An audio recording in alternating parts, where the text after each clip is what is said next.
Bom dia, tudo bem com vocês? No vídeo passado eu falei de uma encomenda que chegou para mim, né? Eu já estava prestes a ir pro meu trabalho quando a encomenda chegou. E hoje eu vou mostrar para vocês... Desculpe o barulho, gente. Hoje eu vou mostrar para vocês a encomenda que chegou. Essa encomendinha aqui, ó. Amazon Serviços de Varejo do Brasil. E eu vou já abrir, ó, e vou mostrar pra vocês. Tarará. Como eu já havia falado aqui, é um livro, né, Limites. Quando dizer sim, quando dizer não. Esse livro é mais assim principalmente para ajudar na educação das crianças, né? Mas Limites, ele é muito útil, né, para todos nós. Eu ainda não li ele, vou deixar ele guardadinho aqui. E quando eu começar a ler conteúdos assim mais interessantes, eu vou divulgar aqui, compartilhar com vocês, né? Porque conhecimento nunca é demais. No vídeo de hoje eu vou continuar a introdução deste livro aqui, Crise Espiritual, o livro que eu estou lendo, um livro que eu acredito que muitas pessoas que se encontram num desânimo espiritual, numa frieza espiritual, onde começou todo empolgado sua caminhada com Cristo e de repente, né, logo depois veio o desânimo, sem vontade de orar, sem vontade de ler, sem vontade de fazer. Tem vontade, mas não tem força, né, para continuar a sua caminhada, né? Então, por que acontece esses desânimos? Será que só comigo? Será que isso também acontece com outras pessoas? Então, esse livro eu gostei bastante, porque eu também passei por um momento assim. E às vezes eu ficava me perguntando, será que é só comigo? Será que outras pessoas também, né, têm essa desânimo, essa frieza, vamos dizer assim? Eu tinha vontade, mas eu não conseguia, não tinha força. E esse livro aqui tá me ajudando bastante, me ajudou muito também nessa época. Vamos para a introdução, parte 2. O autor também se identificou com as crises espirituais, com os desânimos, né? Que todos nós, acredito que em algum momento da nossa vida passamos. Então ele relata: tenho usado o púlpito de diversas igrejas para tentar expressar respostas às crises espirituais. É difícil dizer que o que prego é realmente aquilo que as pessoas querem ou necessitam ouvir. O que me deixa incomodado, entretanto, é a percepção de que as respostas que apresentam nem sempre tornam a experiência de fé das pessoas mais satisfatórias. Não é raro visitar um membro da minha igreja em crise espiritual e perceber que as dúvidas e o desânimo continuam ali, mesmo depois de ele ter ouvido um sermão sobre vitória em Cristo no último culto. Isso me chateia, mas não tanto quanto no começo do meu ministério pastoral. Naquela época, não entendia o que acontecia na vida de alguns cristãos que não demonstravam reação ao estímulo espiritual. Eu supunha meus sermões, sentia vontade de abordar determinada pessoa e perguntar: ei, qual o seu problema? Jesus é vida, Jesus é alegria, sorria. Hoje, por mais doloroso que seja reconhecer, padeço por vezes dos mesmos sintomas. Há momentos que Deus parece tão distante que me sinto cercado pela incerteza e pela tentação do desânimo. Tentação do desânimo. Grave isso. Até imagino o que eu ouviria se contasse isso para um membro da minha igreja. Seriam as mesmas palavras de advertência que tantas vezes eu mesma usei e às vezes ainda uso no púlpito, ou quem sabe uma reprimida educada de um líder cristão mais experiente. Gente, desculpa, eu ainda tô doente da garganta, então vem as crises de tosse, eu preciso parar um pouquinho. Bem, reconhecer que tenho duras lutas na vida cristã não significa que tenho desistido. Afinal, na vida do cristão, todo dia é dia de aprender e amadurecer. Os desafios espirituais trazem algo como uma espécie de experiência necessária. Como afirmou Thomas, Deus às vezes se entrega a nós onde ele parece mais distante. A verdade é que a vida cristã é um imenso desafio. Para começar, existe o problema do pecado. É difícil aceitar que mesmo quando nós nos entregamos a Jesus sem reservas, nossa natureza pecaminosa não desaparece. Sempre tive dificuldades com aquelas frases repetidas: você necessita orar mais para vencer o pecado. Embora tentasse, sentia-me como que tolhido de alcançar a realidade de tais afirmações. Não demorou muito para perceber que quando meu foco principal era o desejo de não pecar, eu pensava mais no pecado e mais desanimado eu ficava. Afinal, o pecado simplesmente não ia embora, e mesmo quando acontecia, eu continuava pensando nele. Como eu reagiria se ele voltasse? A coisa toda se torna uma estressante e incômoda obsessão. No ponto mais extremo, pode-se chegar a pequenos atos de loucura, como a notícia que li no jornal de um rapaz evangélico que não aguentava mais ceder à masturbação e realizou uma autoemasculação. De fato, a natureza pecaminosa é um grande fardo, mas o que realmente é difícil de aceitar é a dor que surge de onde menos deveríamos esperar, da igreja. É difícil passar por uma semana sem encontrar alguém que se sente decepcionado com a igreja. Não estou me referindo às pessoas que enfrentam problemas de relacionamento com outros cristãos, mas sim aqueles que não encontraram na igreja o consolo ou motivação para enfrentar as dúvidas e crises espirituais.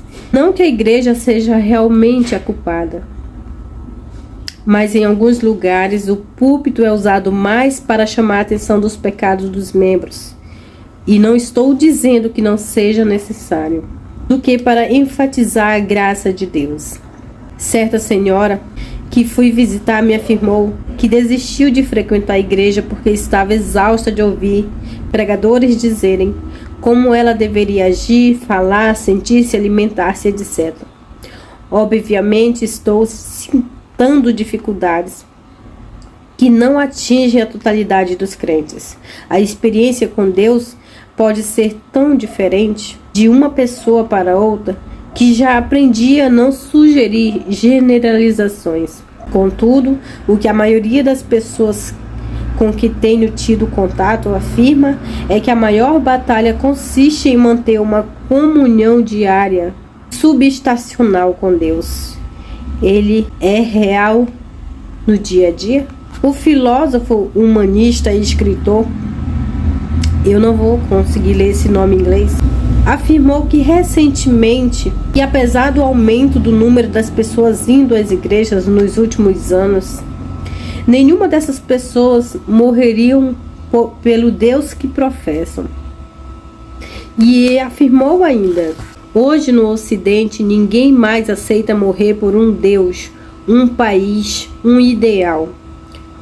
Ah, sim, religiosos extremistas no Islã, a gente na Chechênia ou na Ossétia disposta a morrer pela nação, mas garanto que não há cidadãos com tais intenções na Alemanha, na França ou nos Estados Unidos. Mais do que nunca, vivemos num mundo no qual a religião não é suficiente para dar ao homem as respostas que ele procura. Pergunto-me se Ferry, eu acho que é assim que pronuncia, disse isso como uma provocação aos cristãos, ou se o problema esbarra na dificuldade cada vez maior dos cristãos contemporâneos demonstrar o quanto a fé é essencial e inegociável.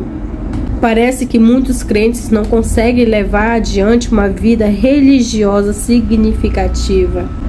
O problema da comunhão com Deus e as demais dificuldades que mencionei serão abordados com mais profundidade na primeira metade do livro. Apresentarei casos reais de pessoas em crise espiritual, com as quais lidei bem de perto. Talvez o leitor se identifique imediatamente com esses exemplos, ou talvez não. Contudo, eles serão como pequenos pontos de luz que nos levarão até a trilha da insubstituível graça de Deus. A graça e a esperança serão os temas da metade final do livro. Enquanto escrevia, pensando sempre em como ajudar aqueles que enfrentam crises espirituais, uma frase de C.S. Lewis sempre me voltava à mente.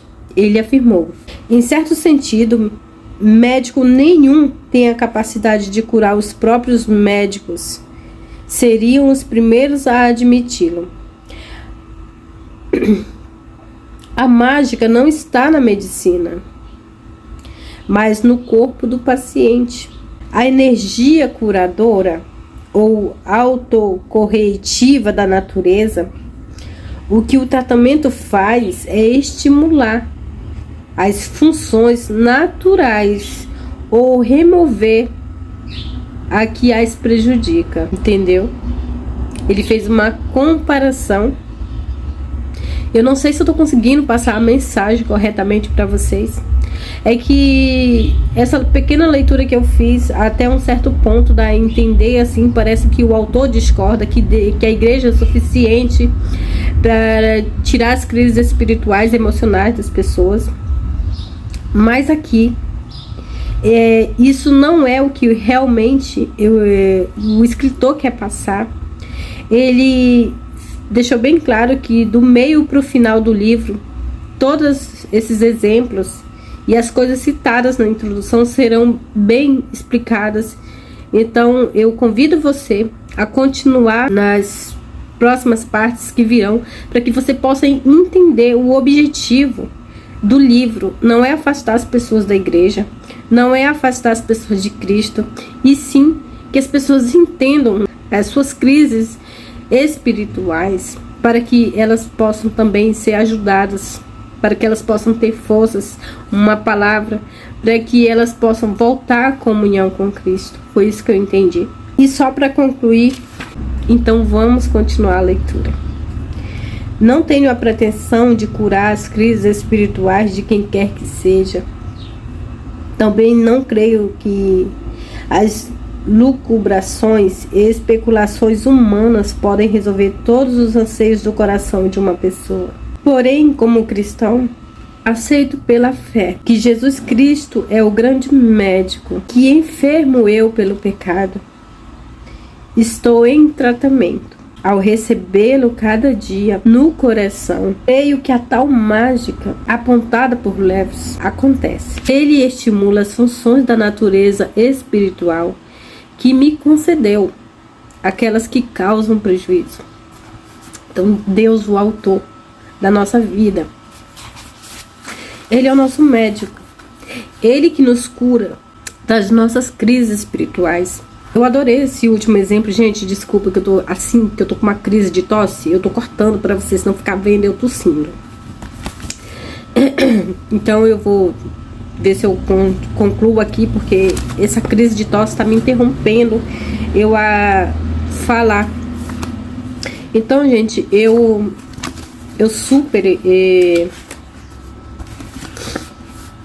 esse último exemplo, ele falou sobre o médico não cura outro médico.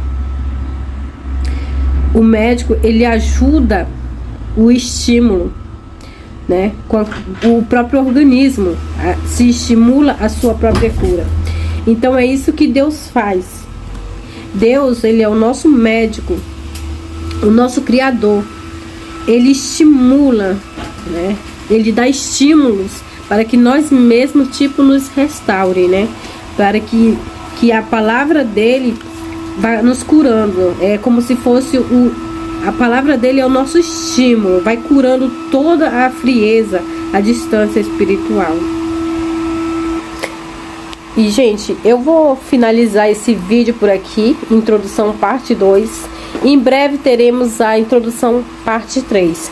Não perca, porque eu tô tentando passar para vocês algo muito bom, que talvez ajude você na sua vida espiritual. E um abraço a todos, fique com Deus e até o próximo vídeo.